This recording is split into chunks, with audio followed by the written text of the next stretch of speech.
Hello, everybody. I'm back from holidays and ready to jump back into property. Whilst I've been away, there's been some really interesting data coming out, and I want to point to you this one article which encapsulates everything that we've been talking about for the last 6 to 9 months. Check it out. CBA record immigration to drive house prices higher. CBA has upgraded its house price forecast due to the unprecedented surge in immigration and ongoing supply shortages. Now, this is not necessarily new data, but it's interesting to see the major banks now catching wind of this and upgrading how they see the house prices moving.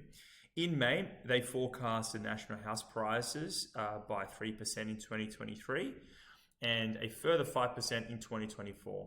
However, the pace of gains has already exceeded expectations, and this is due to the lack of new listings on the market, tight rental markets, and strong population growth. It's back to, as we always talk about, supply and demand. When you've got very low supply and high demand, prices move. Now, the reason why there's been such negative sentiment is because we've had 13 or 14 rate rises now. That's pulled some of the demand out of the market, and we have seen isolated incidences, particularly in the mortgage belts, where there's been high pressure, a lot of negative press. People have had to sell, but there hasn't been as much distress selling as people have anticipated. Reason why we're talking about this is because we want to buy real estate when the market is soft, and then we want to hold on to it so the market can, whilst the market is growing. Here we go. As a result, May forecast has already been met this year. The gains for the calendar year up to August is 4.7%. So far, the Australian property market has moved almost 5%. Some areas have moved faster than others. As we've seen, Sydney is typically the price leader in this instance, followed closely by Brisbane and some of the other major cities. What they've said here, given the current momentum in the market, we've revised the price update. They think that the market's going to end at about 7% across Australia. That makes a lot of sense. Okay, dwelling price index. Here we're talking about the prices moving, and yes, indeed, I agree with this analysis. They expect a 5% gain in 2024, so next year, giving a total peak to trough from the bottom to the top of 5%, 10%, which we've seen here. Now, I don't want to just quickly move past this because, if we take the industry average growth of 5%, if you've got $1 million property, that's $50,000 gain in your pocket. $500,000 property, it's $25,000. This is not a small amount of growth. Now, that's the average. And as you can see, each city has different projected growth rates. See, in Sydney, it grew by about 10%. It expects 4% next year. I think that's wrong. It's probably going to grow by more. Melbourne, 5%, Brisbane, 6%, Perth, 5%, Australia-wide, 5%.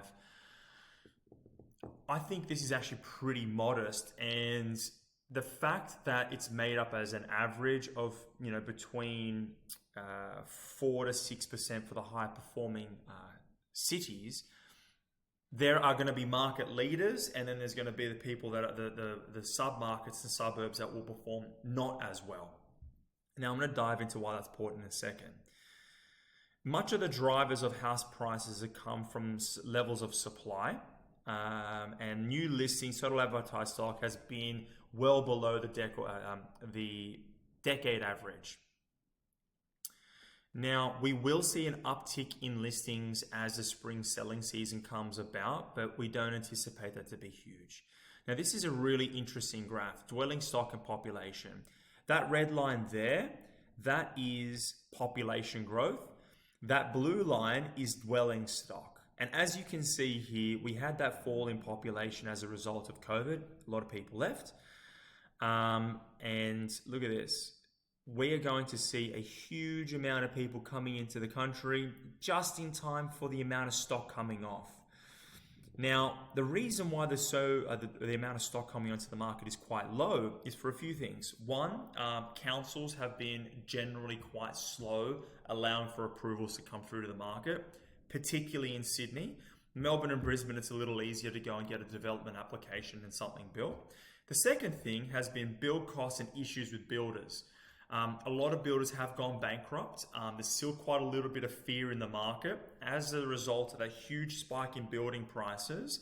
A lot of builders suffered. A lot of people couldn't get houses built. They couldn't do their renovations. And you couldn't get apartments completed and townhouses completed.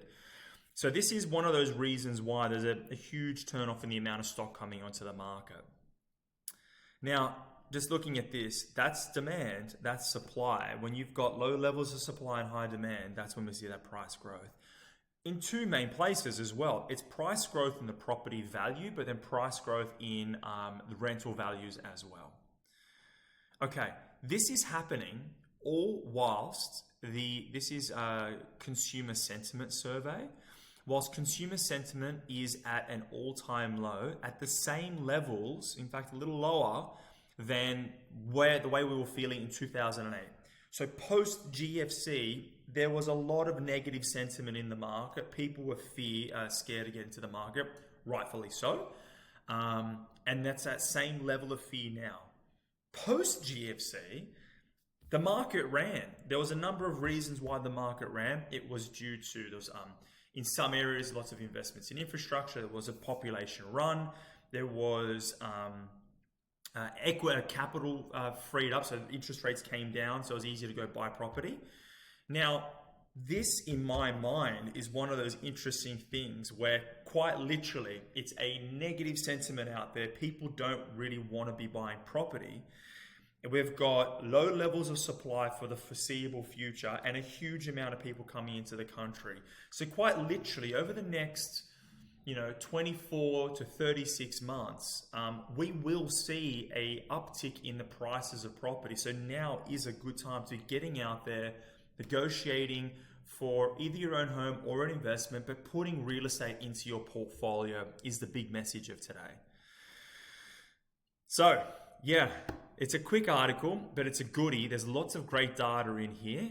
If you want to read it for yourself, you can find it over at Macro Business. There is the URL. We'll put it in the link as well. Otherwise, happy investing. If you've got questions, reach out to myself or the team. I'm happy house hunting, and I'll catch you all later.